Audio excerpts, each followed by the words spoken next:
Hi, this is Yolanda Van Veen, and in this segment we're going to learn all about how to grow soybeans. Now, soybeans are used for many different types of food. So whether you turn them into tofu or make soy milk out of it, it's one of the most nutritious foods in the world. And they're just a bean just like any other green bean, and they're very easy to grow.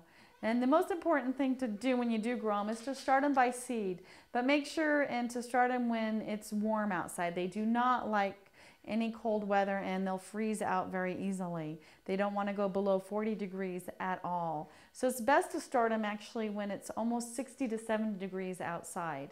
And if you live in a cold climate, you can always start them indoors and then put them outdoors later. If you live in a mild climate, just wait to start them when it's warm enough, at least 60 to 70 degrees consistently for a week.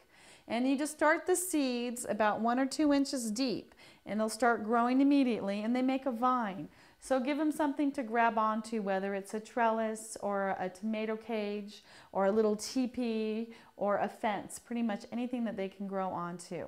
And water them well, but let them dry out in between. Give them good compost or potting soil, something really organic so that they get lots of nutrients.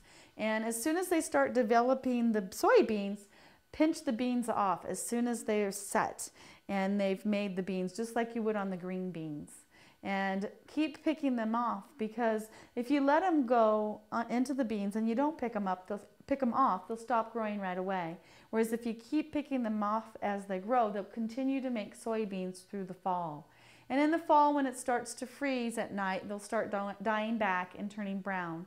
And then just cut them back and either compost the greens or leave them as mulch. And then they'll provide energy for the next year. And then just start them by seed again in the spring. But they're very easy to grow and they're very rewarding in the garden.